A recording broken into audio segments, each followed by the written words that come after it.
Glad you could join us today on NetFile. Welcome to the program. I'm Ayola Kasim. More people are going hungry. An annual study by the United Nations has found tens of millions have joined the ranks of the chronically undernourished over the past 5 years, and countries around the world continue to struggle with multiple forms of malnutrition. The hungry are most numerous in Asia, but expanding fastest in Africa. The COVID-19 pandemic could tip over 130 million more people into chronic hunger by the end of 2020. The question is, can something be done to reduce the hunger in the land? This is our focus today on the program. Do stay with us. 5 years after the world committed to end hunger, food insecurity, and all forms of malnutrition, we are still off track to achieve this objective by 2030. Data tell us that the world is progressing neither towards the Sustainable Development Goal Target 2.1 of ensuring access to safe, nutritious, and sufficient food for all people all year round, nor towards Target 2.2 of eradicating all forms of malnutrition. In 2019, we have close to 700 million people, nearly 1 in 10 people in the world, were exposed to severe levels of food insecurity. What this means is that we are not progressing in the reduction of undernourishment in the world. On the contrary, still we're having small increases and not the decline that we had 5 years ago. The new estimate for 2019 has revealed that an additional 60 million people have become affected by hunger since 2014. If this trend continues, the number of undernourished people will exceed 840 million by 2030. Hence, the world is not on track to achieve zero hunger, even without the negative effect of COVID-19. A preliminary assessment is that the COVID-19 pandemic may add between 83 and 132 million people to the total number of undernourished in the world in 2020, depending, of course, on the decrease of growth of GDP scenarios that we use. What this means is that the situation and any progress that was made, for example, in poverty reduction in the last 10 years, have been reduced. And moreover, in the case of undernourishment, which has been increasing in the last years, the situation will get worse in a significant amount more of hungry people, which means that it will be even more difficult to be able to achieve SDG 2. Beyond hunger, a growing number of people have had to reduce the quantity and quality of the food they consume. 2 billion people, or 25.9% of the global population, experienced hunger or did not have regular access to nutritious and sufficient food in 2019. To increase the affordability of healthy diets, the cost of nutrition foods must come down. That is central to achieve what this report is trying to bring up. We need to make healthy diets more affordable. Now, we need to analyze what are the cost drivers of these diets, and we need to look them within the food supply chain and within the different environment and the political economy that shapes trade, public investment, public expenditure, and investment policies. Tracking these cost drivers will require a large transformation in the food system with no one-size-fits-all solution and different trade-offs and synergies for countries. Countries will need a rebalancing of agricultural policies and incentives towards more nutrition-sensitive investments and policy actions all along the food supply chain to reduce food losses, for example, and enhance efficiency at all stages. We know today, and especially with COVID-19, that the size of food losses will increase. And this is a huge opportunity to reduce them to increase the supply of healthy diets in the world. The world is making progress but is not on track to achieve the 2025 and 2030 targets for child stunting and low birth weight, and for exclusive breastfeeding is on track only for the 2025 target. The prevalence of wasting is notably above the target. Most regions are not on track to achieve the target for child overweight. Adult obesity is on the rise in all regions. Urgent action is needed to reverse these upward trends. The most critical need of the citizen is food. Therefore, government is bound to respect the right of people to food, to protect that right, and in circumstances where it is necessary to do so, also to fulfill the right by moving food in large quantities to areas of food deficit and to the vulnerables, the less privileged, the lactating women and the like, and growing children, so that they can maximize their mental power at appropriate stages in life. No one is saying that government should give people free of charge, but it is in the context of food as a right that people will meet their own obligation first and foremost of working very hard to earn that right. And the role of government in helping people to do that is to make good policies that will assist, facilitate the process by respecting that right, fulfilling that right, and protecting that right. We are not saying government should get food here and there to give people free of charge. People are private sector people, and they have the obligation to first and foremost make efforts to feed themselves. But to the extent that they are doing so in a particular policy environment, that environment should be conducive to help them achieve their right to food. That is what we are saying. We are asking government to address the issues of pollution and other such damages that private sector cause to the environment, that even government agencies cause to the environment, in order to protect the ordinary people who are growing food to be able to do it very well. Go on the Third Mainland Bridge and perceive the stench that goes on there. That is stench coming from several industrial concerns, pouring effluents into the water bodies. It has driven away fishes. It has killed the ones that stay back. Therefore, in that way, the private sector itself is destroying the people's right to food. And we will not like that to continue. It is now the role of government to protect that right by taking care of the private sector that is continually doing that. These are policy issues born out of the framework of food as a right. Most Nigerians are well aware that the agricultural sector has historically been neglected in favor of petroleum.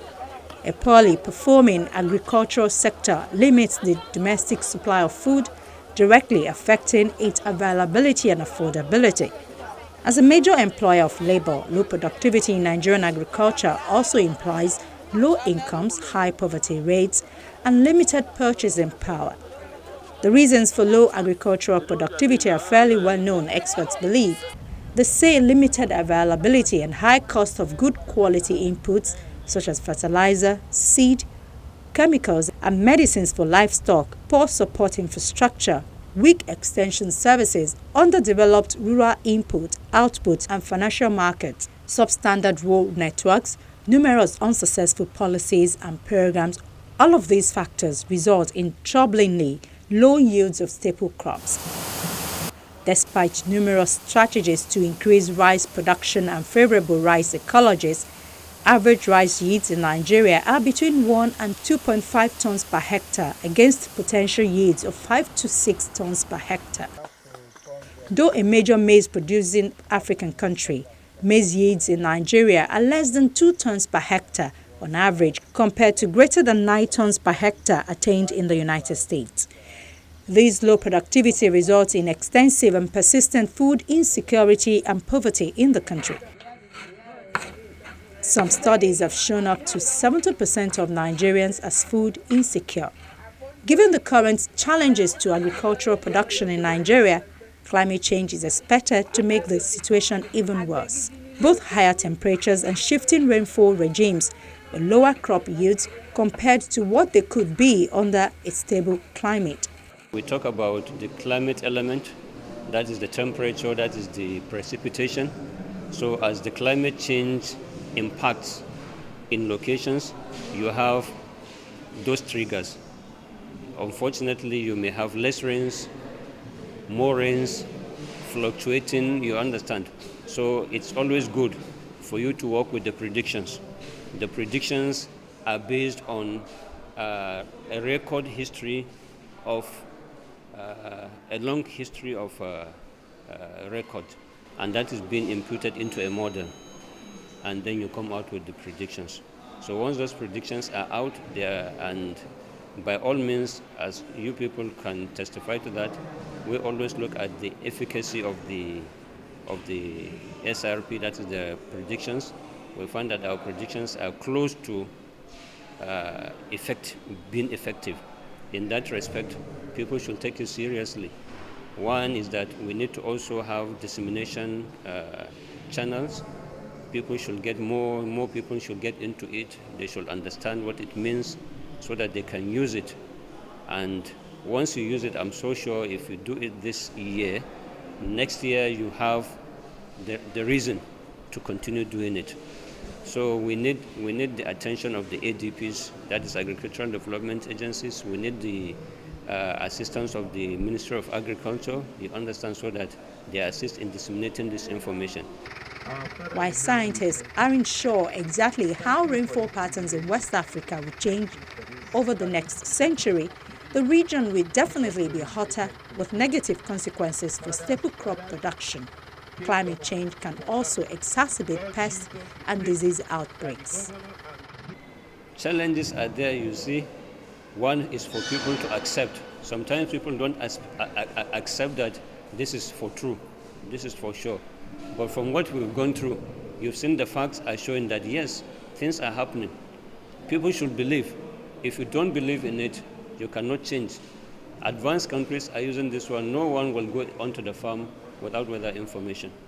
Somebody will not even walk out of his house without weather information. Do you need to carry an umbrella when you're going out? You know, what routes do you go? Maybe to avoid probably flooding. Those are things that we are looking forward to reaching. So our people should look at that. It is a social responsibility. It makes people, you see, that is what they call early warning. You forewarn, even when you are in your bed, before you come out, you know what you should expect. At least, and it works almost perfectly okay. Sea level rise, heavier rainfall and extreme heat can also take a toll on already stressed and inadequate infrastructure, which is needed to grow, harvest, store and transport crops. Heavy rains and storm surges in coastal areas can wash out bridges and roads. Droughts can deplete reservoirs needed to irrigate crops. Under higher temperatures, fruits, vegetables and animal products spoil more rapidly. We can go on to downscaling for particular locations, for particular states, even local governments, we can downscale. And further, we can even go into the crop modeling. You understand? You give the models to the kind of crops people are planting in their own locations. We can give advisories on that as well. So I think if we partner with these agencies, there is going to be a great change in the agricultural sector. In addition, Nigeria is already experiencing deadly conflicts between herders and farmers. As population and land pressure grow, climate change could make these conflicts even worse and could support recruitment by terrorist groups. People whose livelihoods are failed because of drought, flooding or other climate impact may be desperate enough to consider violence. The rise of Boko Haram is correlated with dwindling water resources in the Lake Chad Basin, which led to crop failure. Farmers subsequently abandoned their fields as they fled from the terrorist group.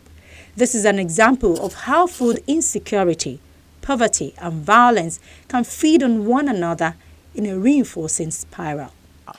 That is precisely why the Central Bank of Nigeria established NASA, to be able to provide guarantees to investors and financiers, banks and what have you, to be able for them to feel comfortable enough to put down the money behind any project along the value chain, whether it's upstream, midstream or downstream.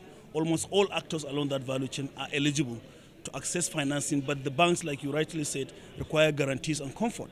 So what happens is the NASL provides up to 75% guarantees for primary production where actual agriculture happens. For the other segments of the value chain like processing, transport and logistics, there are varying levels of guarantees we provide as well as interest drawback. So under the NASL model, the farmers in groups and cooperatives really don't need traditional collateralization. Our guarantees are sufficient for them to get those fundings from the banks. On its part, the federal government hopes to increase insurance coverage for Nigerian agricultural primary producers to 3.8 million by the end of 2020 through the index-based agricultural insurance. NESA reported in February that it has developed and launched the Area Yield Index insurance product, which protected up to 6.5 billion naira revenues of over 37,399 farmers, with over 121 million naira paid out as compensation. Extreme climate events can undermine agriculture and rural development, even in years when extreme events do not occur. The uncertainty that results from climate-related risk is an impediment to sustainable intensification of agriculture and adaptation of climate-smart agricultural production practices. In an era of more frequent and more extreme weather events and climate shocks, enhanced early warning systems provide a key opportunity to curb erosion of development progress in rural sectors. Despite all of these serious concerns about how climate change will impact food security in Nigeria, experts believe there are also considerable grounds for hope. To begin with, Nigeria is still in the process of inventing itself and its future, and the country is a hotbed of innovation and creativity. There are formal technological innovation coming out of agricultural research centers which are developing drought-resistant crops, more effective fertilizers and dryers for safely storing maize. There are also the informal sector, as farmers experiment with diversifying crop production and finding ways to protect poultry from rising temperatures using ice blocks and improved ventilation. There are young people and women who have started to claim not inches but acres of opportunities in the agricultural space with enviable results to show for it. The future there is talking about young people, it's talking about the youth. So we are saying that the future of Africa, whether we are going to continue to be a continent known for hunger, malnutrition and conflict, or whether we are going to change that narrative, lies in the hands of our young people. Young people need to come into agriculture. We need to empower them. We need to incentivize them. We need to facilitate them to come into agriculture and take their right space. That is the only way that indeed we can diversify the economy of Africa, Nigeria, that we can change the narrative for our people, that we can move from era of hunger and malnutrition to where people have adequate food and the right quality food to eat at all, especially children, especially for nursing mothers, especially also for the elderly. If we are going to be able to cut our budget on health without jeopardizing the well-being of our people, if we are going to have optimal yield from our investment in education, if we are going to need to spend much less on security, addressing conflicts and criminality, then we need to spend appropriately on agriculture, because not only would we be able to provide food that makes people be in the right mental and health condition, we'll also be able to create wealth. We'll also be able to diversify our economy. Nigeria is an incredibly diverse country, climatically, agroeconomically, and culturally, and scientists know that diversity contributes to resilience.